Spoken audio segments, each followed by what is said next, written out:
I really do think that this spring season was one of the best seasons of anime we've had in a while, which you might not realise if you look at the most popular shows that season. Out of the top 9 on MAL, the only one I can really recommend is Boku no Hero Academia, but as you go down you find more worthwhile anime, like Flying Witch, JoJo Part 4, High School Fleet, Sancho Sanyo, Usakame, DJ Kontatsu Agataro, and even Kumamiko. But the real winner here is the trigger show that flew under everybody's radar with a Kisna overhype, Space Patrol Luluco. Now granted, Luluco has got on a lot more lists as time has gone on, and watching it climb in popularity has been really satisfying, but it's still relatively obscure. It hasn't even broken the 1000 popularity or score rank on MAL. Now I don't want to sound like a rank fag or something when I'm saying all this. The last thing that I care about in anime is how popular or well received it is, but when something like Luluco comes along that doesn't get recognition baffles me, because I believe that Luluco is one of the best anime series that have ever been made. And it's not simply that Luluco isn't popular, because for how relatively unpopular it has a relatively high amount of videos focused on it. Like, I am genuinely surprised by how many videos there are about Luluco, and it goes to speak about how many of its viewers Luluco has inspired. But for how much I appreciate that people have made these videos, none of them really speak to the emotional core of the series. I find that a huge shame because I honestly believe that this is one of the best anime series that has ever been created, and so I want to do it justice and explain for myself, and hopefully all the show's fans, what's so special about it. One of the reasons I suspect it's unpopular is because of its length. Only being 13 episodes long, and each only being 7 minutes apiece, it's easy to see why many people would be skeptical, but Luluco does more in its hour-and-a-half runtime than most 4 core anime can achieve in their 50 full-length episodes, and I find that obscurity disgraceful. Luluco's great, and it doesn't even have an 8.0 or higher average score on MAL, so I implore you all, yes, all you viewers, who I assume are at least casual fans of the anime, to encourage all your fans to give this anime a shot. Send this video to them if you have to, even if it will spoil everything for them. Oh, I suppose I should get that out of the way here. I'm going to be spoiling everything that happens in Space Patrol Luluco, so if you haven't seen it already, go watch it. It really won't take you too long. But as I was saying, fellow Luluco fans, join me in my crusade to make Luluco popular. Come on, let's break the 8.0 barrier together, and give this series the recognition it deserves.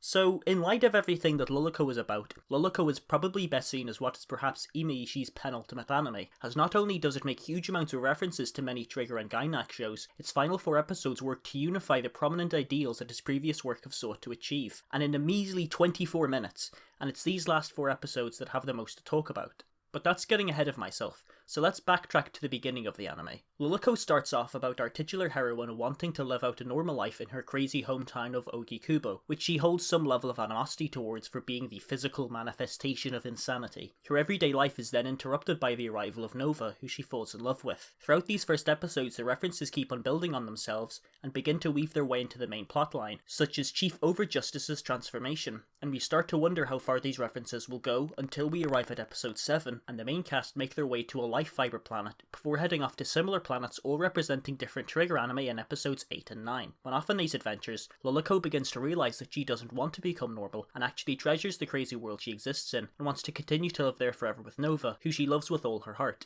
even if she hasn't admitted it yet. This is brought to a halt by the appearance of the Black Holian, the main villain of the series. Now, I don't want to just write off the first 9 episodes completely like that, because they're all great, with the possible exception of episode 4, but given Imeishi's infamy about his 4th episodes, I do wonder whether or not that's a really esoteric meta-reference. But as I'll explain later, such a reference really wouldn't be out of place. But what these episodes have a lack of that the last 4 do, that consequently makes them more interesting to talk and think about, but not necessarily better, is that they lack a consistent theme. At most, these episodes can be seen as setup for Nova's reveal and the final battle, but saying that is to discredit the majority of the series. They are all genuinely funny, and are filled with so much heart that they make me break into a smile no matter how hard I try to resist. And the final moments of episode 2, with the formation of Luluco's A Flutter Duel, are also possibly the most heartwarming moments in the entire series, and to say that about a series like Luluco, which turns my heart into Krakatoa, I really do think it says something. We also get a lot more of Midori, and any amount of Midori is reason enough to give the show a perfect 10. But back to the Black Holian. What this character brings to the show upon his arrival is interesting, as being a black hole he habitually steals things all over the universe, and his entire race lusts over the most valuable things in the universe. After they have collected the most valuable thing in the universe, he begins to question the nature of worth and comes to believe the inverse of what he originally thought, that the thing in the universe with the least worth is in fact the most valuable, and that thing with the least amount of worth is a middle schooler's shallow first love, which the Black Holian ironically finds in Luluco, a resident of Ogikubo, which is is apparently the most valuable thing in the entire universe. What I find so interesting about this is that it questions the subjective nature of worth and actually weaves itself into the narrative. These black holians, who are obsessed with worth, have discovered the least valuable thing in the universe to be found right inside the universe's most valuable thing. This seems almost oxymoronic, as surely the most valuable object in the universe, Okikubo, would only be full with the universe's most valuable objects, and not its least. But this self-contradiction goes hand in hand with these ideas, because it creates a mindset where we, as viewers, are not just judging the relative value of either Luluco's love or Okikubo to some kind of objective scale, which doesn't exist but is really just the value of the black holian, but on the terms of what these things mean to people, such as the black holian or Luluco, on a personal level, which isn't exactly logical or sensical. These questions of worth are later expanded upon with Luluco's almost aggressive conviction of her love for Nova. Despite being set up to be completely vapid and devoid of any discernible value, Luluco still loves Nova because, to her, her feelings are the only thing she can feel, and so they mean the world to her. Some objective measure of worth is completely irrelevant to Luluco, because as she is now, Nova means the entire world to her. Not only does this build upon concepts of worth, by placing worth onto these emotions, it also sets up themes on the intrinsic power that emotions have. To the right person, even something completely asinine and stupid can have unquantifiably large amounts of worth attached to them because they feel it with such conviction. Conviction which is so powerful that Luluco is even able to connect to Nova, a being that has no emotions on such a personal level that he develops his own. These feelings are described by the Black Holian as a big bang forming in Nova's head, which is significant on a lot of levels. Firstly, there's the obvious meaning behind this, that these feelings Nova has developed represent the starting point for him, that these feelings he has gotten from Luluco and taken as his own are so powerful and mean so much to him, that what he is feeling right now is comparable to the birth of an entire new universe. They are so powerful it is comparable to the origin point of our own universe, something that is constantly expanding and infinite, much like the feelings both Nova and Luluco are feeling. There's also the fact that tying emotions into universe symbolism was also done earlier, with Luluco calling her own feelings for Nova expanding faster than the speed of light. For anyone even lightly aware of any kind of physics, you will know that it is physically impossible for anything to even match the speed of light, and so using this wording, Space Patrol Luluco brings to attention the implausibility and even absurdity of these emotions Luluco has, whilst at the same time also bringing attention to the fact that these same implausible and absurd emotions are able to transcend plausibility and reason, and do things to people that simply shouldn't be possible, and mean more to them than any kind of rule or logic. And it's these feelings, which are more powerful than the world they exist in, that touch Nova. Having the Big Bang form inside Nova's head, where his brain should be, is also heavily representative of the idea that it's these emotions and love we have that ultimately makes us who we are, or is what controls and defines us. Not our smart, rational brains, but our stupid, irrational hearts with enough power to create a whole other universe inside of us. This reaches a surprisingly emotionally resonant climax with Nova sacrificing himself to defeat the Black Holian, all the while giving lots of direct references to Trigger,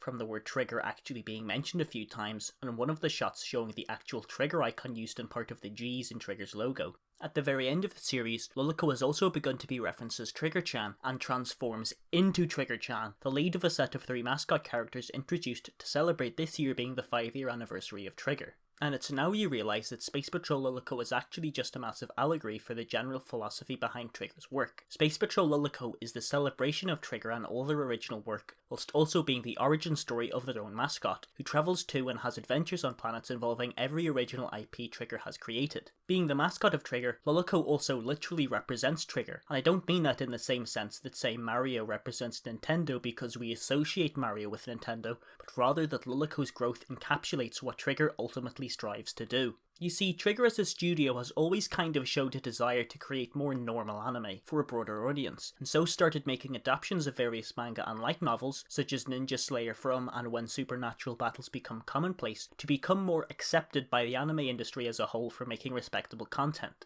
Even in the same season that Luluco aired, the most Trigger thing they've ever made, aired a completely original series, Kisnaiver, to try to appeal to a more general crowd than what anime such as Kill la Kill or Inferno Cop could ever hope to achieve, in theory at least. Whether it was successful or not in that regard, only time will tell, but I don't have my hopes up. And this drive for normalcy is exactly what Luluco was like at the beginning of the series. She strives to live a normal life in a normal world. She realises travelling the universe, however, and meeting all the original IPs that Trigger has created, that the madness and unconventionality that Trigger has created is much more valuable and that this originality should be celebrated. And it should be celebrated because Trigger, when creating series such as Kill la Kill or Inferno Cop, felt those series from the bottom of their hearts. Trigger has come to terms with itself and says that, whether you like it or not, these insane anime that they've created over the past 5 years aren't going anywhere. On the contrary, even more is going to be made, because, much like the worthless first love of a middle schooler, Trigger love these anime with all their heart and don't ever want to stop creating them. This meta-narrative about Trigger as a studio doesn't end there, and directly ties into the other works of Imaishi, who is, for the purpose of this analysis, let's see as the heart and soul of Trigger, because in many respects he is.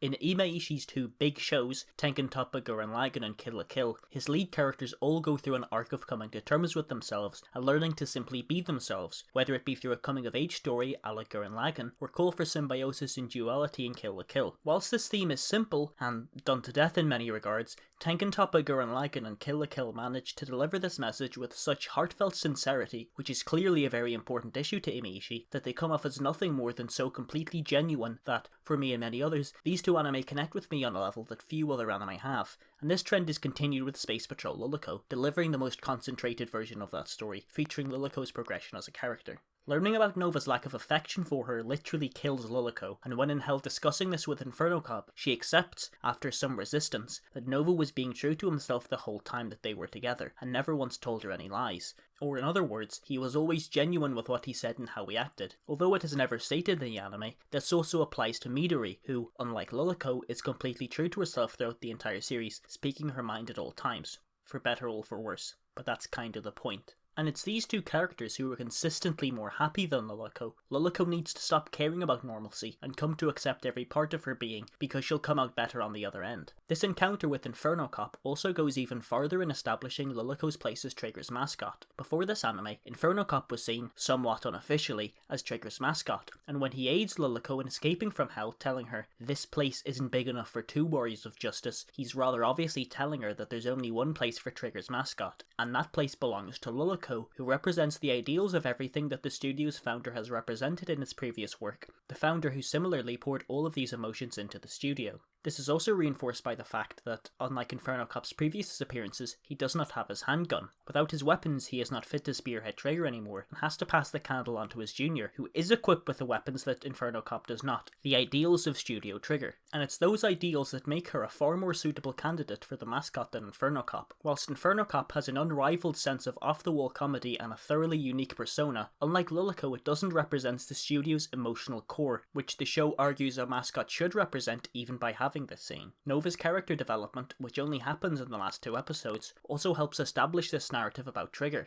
Before meeting Luluco aka Trigger, Nova was a completely hollow and empty being with no emotions and feelings in it. But after meeting Luluco aka Trigger, who has now come to terms with herself, she fills him with so much love that he develops his own. What I believe Nova is representing here is other, or normal anime. The normal anime that Trigger so desperately wanted to make, but realised that, for how appealing it appears and sounds, it is devoid of any meaningful content. Whilst it seems a bit harsh to say it, Luluco is outright criticising the state of these normal anime. But what I want to make exceedingly clear is that neither Luluco nor Trigger is saying that these anime are completely irredeemable, because just as how the show represents Luluco's love for Nova as still something meaningful, even if it's only to her, Trigger feels the same way about these normal anime, because just as Luluco had to accept Nova's and her own flaws to truly reach Nova, Trigger is saying that it has both realised that these normal anime are devoid of meaningful content, but also that Trigger has been foolish in trying to create this kind of anime. Only when accepting these two things can they go on to make, and only make, the kind of anime that they truly want to make. This acceptance of duality, of both the crazy and the normal anime, was also seen in the last episode by not just Luluco's appearance, half her school uniform, representing her arguably normal life in Ogikubo, and half her Space Patrol uniform, representing the crazy adventures she has gone on with the Space Patrol, travelling all these wild and wonderful planets. But this duality is also seen in Nova's Pitter Patter Stone and Luluco's Extra A Flirtadule, forming together to make a lovey-dovey diamond. And I hear you all groaning and cringing from those names, just like the Black Holian is, because of how hopelessly romantic it is. But when something is so brazenly and unapologetically called a lovey-dovey diamond, I don't see how you can't get behind and support that, you heartless monsters. The lovey-dovey diamond represents the coexistence of Nova's and Luluco's love, and by extension the ideals they both represent of normal and Trigger anime, and it's ultimately this diamond, representing both sides of the coin, that gives Luluco the power to defeat,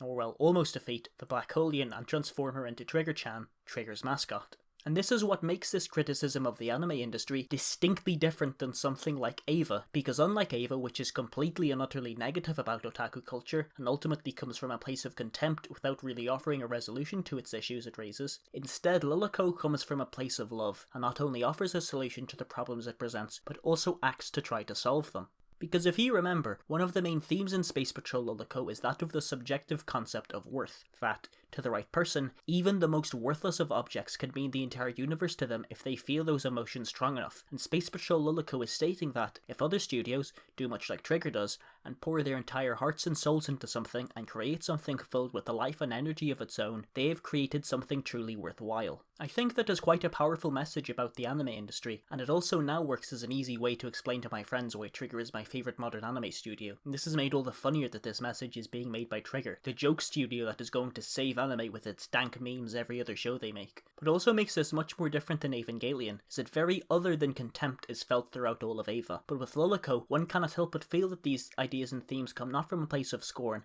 but one of love. Trigger wants to see more studios making anime like them, not because they think the industry is rotten, but because they have an unwavering love for the medium, and it's this love that motivates them to create great anime, and want to see great anime being made. They want Luluco to be seen as a symbol for not just Trigger, but all of anime, a symbol for the love that, hopefully, creators from the bottom of their hearts put into their work. Even into works that appear outwardly stupid or childish, that this genuine love for anime is what should fuel the industry forward. That if ever someone becomes disillusioned with the medium, and thinks that the industry has become completely rotten, they can turn to Luluco and remember why they fell in love with anime in the first place. They can remember that, for every uninspired or unoriginal anime that comes out, they can turn to Luluco and know someone out there is still putting all their love, no matter how much it is or isn't worth, into their work. That this love can transform anime into something that can connect with people deeply and personally, and possibly even inspire them to create their own. And that's all well and good, but what I think is the most impressive thing about Luluco is not its heavy symbolism in Trigger, anime, or Worth the Feelings, but how far it manages to take itself in its incredibly short runtime. I realise how ephemeral this idea of how far an anime goes is, but I think that it's a trait seen in almost everything that Imaishi has made. And what I mean by this is how much progress is made between the first and last episodes, and to a greater extent, how off guard it manages to catch you. And I don't mean something actually measurable achieved, like say literal distance or runtime, but rather an emotional or intellectual distance. And I also don't want to make what I'm about to say sound as if an anime that goes farther than another is automatically better. Some of my favourite anime don't go that far at all. It's just different, and when it's done well, it's something I think should be celebrated. For example, I can watch a fair amount of anime and make a solid prediction of what kind of path of progress it is going to make. If I watch an anime with a highly pragmatic and cynical main character with some kind of superpower who has grand or glorious ideals for the world that they hope to personally shape, like say Code Geass or Death Note, and I use those examples because everyone will understand them, I can pretty safely say that this character is going to run into a snag on his road to greatness, experience a great fall, bringing down everything, or almost everything, they have attempted to build throughout the course of their arc. But between these two anime, I think it's Code Geass that achieves more, or goes farther than Death Note, because Lelouch experiences a far more extreme story of highs and lows than light, and makes everything he has built up seem all the more earned and deserved. Nearing the end of the first season, we experience the first real blunder in his path with the accidental use of Geass on Euphemia, and it's from here that what Lelouch hoped to build goes through a series of highs and lows, but let's face it, mostly lows. We see Lelouch constantly backed farther and farther into a corner, leading him to have to suppose the role of villain and become everyone's enemy and subsequently get killed by Zero, the image of justice as he created themselves, in a delicious moment of irony, to unify the world under the peace that he wanted. It's tragic in the grandest way possible, especially when we see Nunnally support and finally understand Lelouch dying in her arms. And I dare you to watch the entire series without getting misty-eyed at this point, but the prevailing emotion here, to me at least, is that of triumph. Despite everything that has happened and what ultimately happens to Lelouch, unlike his father and brother before him, he is won, and although he cannot eat the fruits of his labour, he is the results to show for it. Death Note doesn't hold a candle to that. But the anime that goes farthest in my opinion is Tengen Toppa Gurren Lagann, although Luluco honestly isn't that far behind. The very first lines we hear from Simon are his musings on his life living underground, digging tunnels. He is literally covered on all sides by the earth, and is in, physically, the smallest space he is capable of fitting himself in. The series doesn't really seem that ambitious. if we were to forget the prologue, and although we can tell that Simon is going to do something amazing, nothing could prepare you for, by the end of the second movie, for him to be fighting against the anti-spirals, whose existence threatens the livelihood of every single living thing in the entire universe, in a mecha made out of pure spiral energy, the size of which exceeds that of the observable universe, in the image of his fallen friend Kamina, who he held nothing but the utmost respect and love towards, just like Kamina did to him, in the middle of a pocket dimension made specifically for this final showdown, driven by the sheer power of the love he feels for Nia, bringing them farther than any Spiral Earth has done in the past. Kick reason to the curb and do the impossible, see the invisible, row, fight the power! Whew.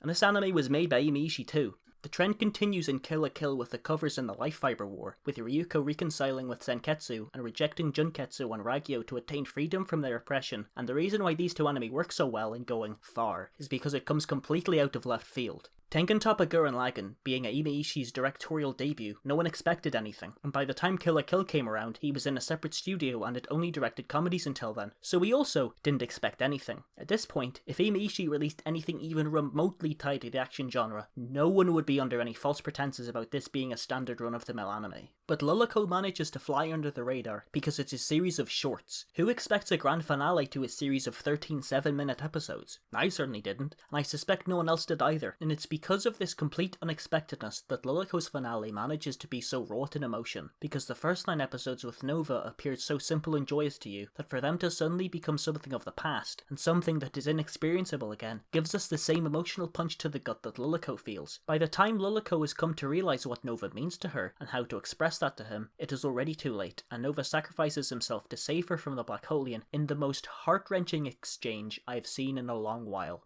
Her caught completely off guard, thinking that the series was a simple comedy starting off, to only be met with what I believe is one of the best finales we have ever seen. And this makes me excited for all the future work that Imaishi is going to release, like that mecha anime he's apparently making. He has shown the ability to surprise us with our expectations with Luluco, and I believe without a doubt that he will find a way to fool us all again. I do realise how oxymoronic that statement is, but that's what Imaishi does to you. And whether or not Luluco's message will reach anyone influential in the anime industry isn't what's most important, because at the heart of it all, this message of love is essentially telling creatives to be themselves. Now not just creatives, but all the viewers watching the anime all over the world, no matter who you may be, that, just like the messages of Tengen Toppa Gurren Lagann and Kill la Kill before it, Space Patrol Luluco is saying that you should drop all notions of normalcy or fitting in, or any kind of preconceived ideas you have about holding yourself to some kind of standard, and that embracing all your insane qualities, for what they're worth, will lead you to a happier life. That by loving yourself and the world around you so completely, you'll find something that's worth all your love. That just like Luluco, you can find your own Nova, something that fills your life with colour, makes your feelings expand faster than the speed of light, and turn it into something special and meaningful with how completely you adore it. And in this sense, Space Patrol Luluco was also lightly referencing itself, as if it all wasn't meta enough. That if enough people, just like a certain someone, love it with all their worth, they'll turn something even as stupid and seemingly shallow as Space Patrol Luluco into something worth having, and something even worth treasuring. Just as I've hopefully done for many others throughout the course of this video. Thanks for watching.